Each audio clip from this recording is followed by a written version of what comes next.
Assalamualaikum warahmatullahi wabarakatuh. Selamat pagi. Bagaimana kabarnya kalian semua?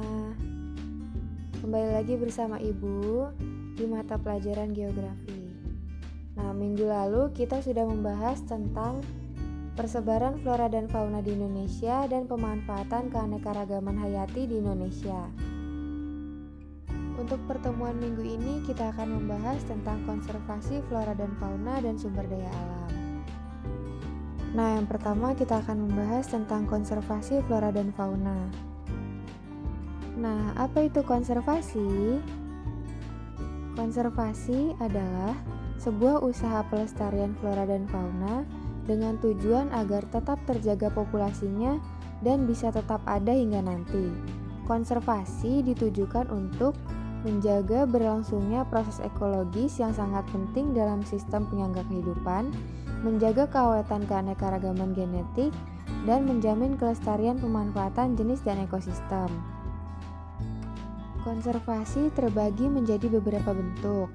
Yang pertama ada taman nasional, yang kedua ada suaka alam, yang ketiga ada cagar alam, yang keempat ada suaka marga satwa, kemudian yang kelima ada taman wisata alam, ada kebun raya, dan ada konservasi terumbu karang.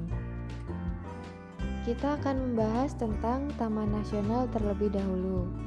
Taman Nasional merupakan kawasan pelestarian alam yang mempunyai ekosistem asli, dikelola dengan sistem zonasi yang dimanfaatkan untuk tujuan penelitian, ilmu pengetahuan, pendidikan, menunjang budidaya, pariwisata, dan rekreasi. Kawasan pelestarian alam yang dimaksud merupakan kawasan dengan ciri khas tertentu baik di darat maupun perairan yang mempunyai fungsi perlindungan sistem penyangga kehidupan, pengawetan keanekaragaman jenis tumbuhan dan satwa, serta pemanfaatan secara lestari sumber daya alam hayati dan ekosistemnya. Contoh taman nasional yang ada di Indonesia yaitu Taman Nasional Gunung Leuser di Sumatera. Taman Nasional Gunung Leuser berfungsi utama sebagai sistem penyangga kehidupan dengan fokus pengelolaan untuk mempertahankan perwakilan ekosistem Leuser yang unik dan memiliki keanekaragaman hayati yang sangat tinggi. Taman Nasional Gunung Leuser ini berada di Nanggro Aceh Darussalam dan Sumatera Utara. Taman nasional ini merupakan habitat bagi beberapa hewan yang dilindungi seperti gajah, harimau Sumatera, badak Sumatera, dan orangutan. Selanjutnya ada Taman Nasional Komodo yang terletak di antara Provinsi Nusa Tenggara Barat dan Nusa Tenggara Timur. Luas taman nasional ini yaitu 173.300 hektar. Taman nasional ini didirikan untuk melindungi komodo. Selain komodo, pada taman tersebut juga terdapat 277 spesies hewan yang merupakan perpaduan hewan yang berasal dari Asia dan Australia. Selanjutnya ada suaka alam. Suaka alam merupakan kawasan di daratan dan perairan yang mempunyai fungsi utama sebagai kawasan perlindungan dan pengawetan keanekaragaman tumbuhan dan hewan, serta tata ekosistemnya yang berfungsi sebagai wilayah penyangga sistem kehidupan. Contohnya yaitu suaka alam Batang Pelapuh di Sumatera Barat yang melindungi bunga Rafflesia. Kemudian ada cagar alam. Cagar alam merupakan suatu kawasan yang memiliki ciri khas tertentu berupa tumbuhan, satwa, atau tata lingkungannya. Kawasan cagar alam ditujukan untuk melindungi dan melestarikan flora dan fauna yang hidup di dalamnya yang mempunyai nilai tertentu agar dapat berkembang sesuai dengan kondisi aslinya. Nah, selain itu cagar alam juga dipergunakan untuk kepentingan ilmu pengetahuan, pendidikan, dan rekreasi. Contoh cagar alam yaitu cagar alam Bukit Kelam Sintang yang ada di Kalimantan Barat. Jenis flora langka yang ditemukan di sini adalah meranti, banggeris, tengkawang, kebas-kebas, dan berbagai jenis anggrek. Sedangkan fauna yang ada di sini adalah kawanan beruang madu dan kelelawar. Nah, Bentuk konservasi selanjutnya yaitu ada suaka marga satwa. Suaka marga satwa adalah suatu kawasan alam yang mempunyai ekosistem asli dan memiliki ciri khas berupa keanekaragaman dan keunikan jenis satwa. Suaka marga satwa bertujuan untuk melindungi dan melestarikan kelangsungan hidup satwa tertentu agar tidak punah. Selain itu, dimanfaatkan pula untuk tujuan penelitian, ilmu pengetahuan, pendidikan, menunjang budidaya, pariwisata, dan rekreasi. Nah, dengan adanya upaya konservasi tersebut diharapkan keberadaan flora dan fauna tetap terjaga dari ambang kepunahan sehingga kelestarian keanekaragaman hayati flora dan fauna di Indonesia tetap terjaga pada masa yang akan datang. Kemudian ada kriteria suatu kawasan ditetapkan sebagai kawasan suaka marga satwa. Yang pertama, kawasan tersebut sebagai tempat hidup dan perkembangbiakan dari jenis satwa yang perlu dilakukan upaya konservasinya. Yang kedua, sebagai habitat dari suatu jenis satwa langka atau dikhawatirkan akan punah. Yang ketiga, memiliki keanekaragaman dan populasi satwa yang tinggi sebagai tempat dan kehidupan bagi jenis satwa migran tertentu dan mempunyai luasan yang cukup sebagai habitat jenis satwa yang bersangkutan.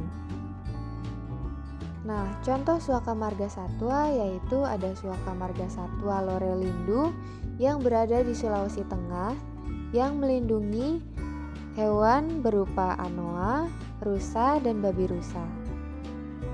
Kemudian ada Taman Wisata Alam.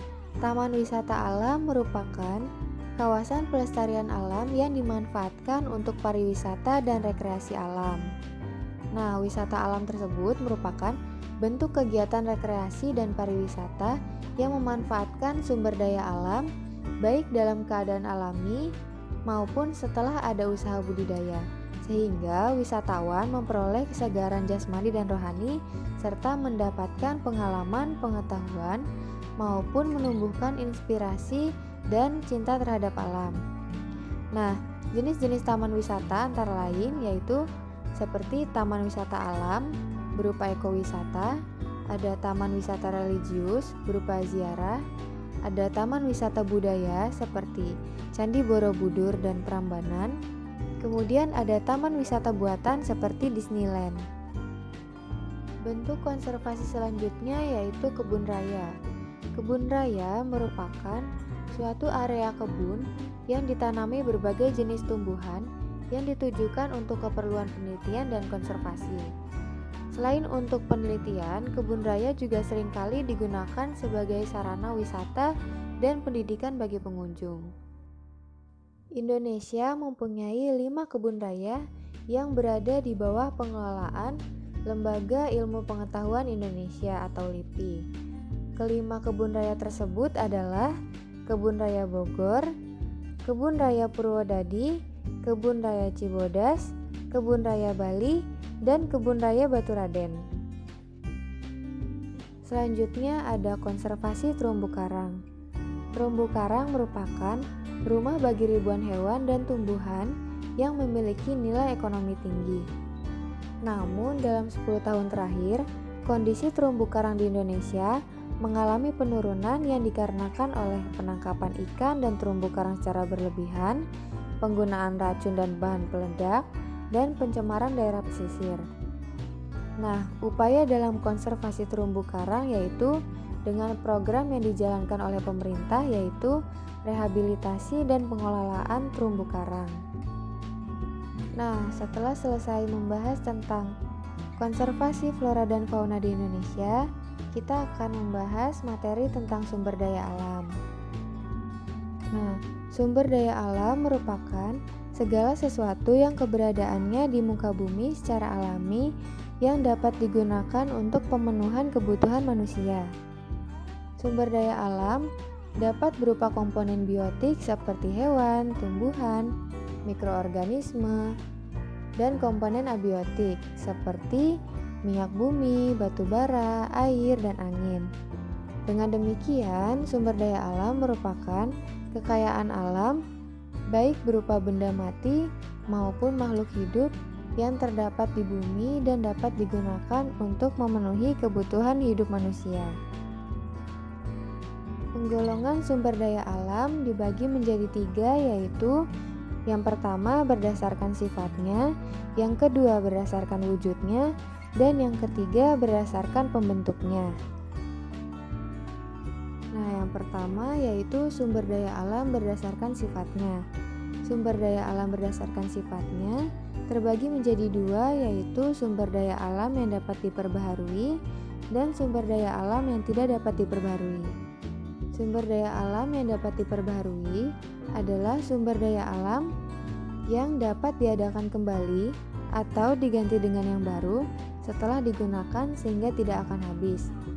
Sumber daya alam yang dapat diperbaharui dibagi menjadi 2, yaitu sumber daya alam non-hayati seperti tanah, air, udara, dan sinar matahari. Kemudian ada sumber daya alam hayati seperti tumbuhan, hewan, dan mikroorganisme.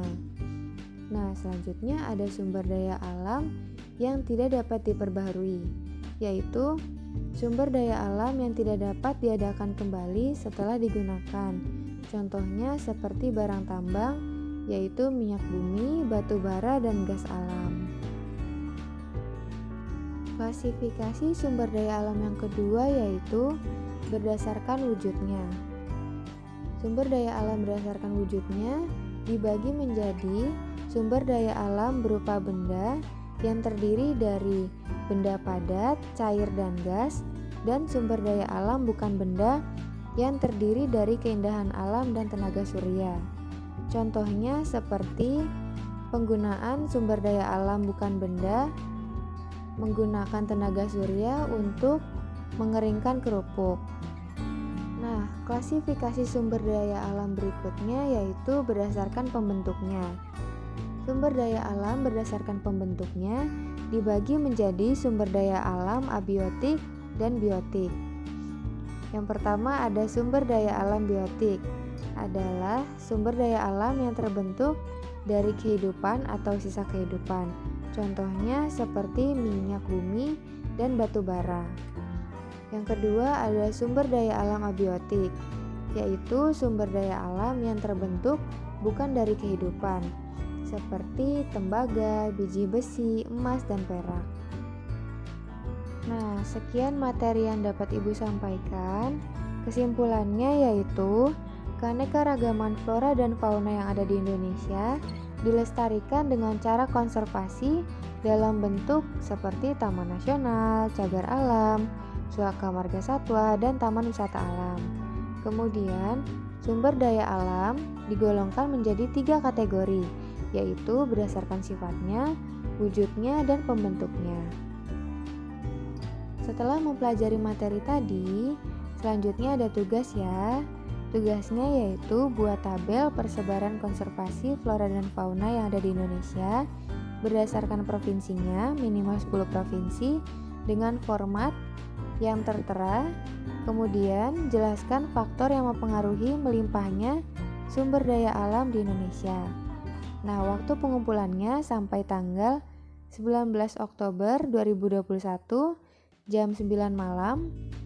Kemudian jawabannya ditulis di buku tulis, kemudian foto dan kirimkan di Google Classroom. Sekian yang dapat Ibu sampaikan. Apabila terdapat kekurangan, Ibu mohon maaf. Wassalamualaikum warahmatullahi wabarakatuh.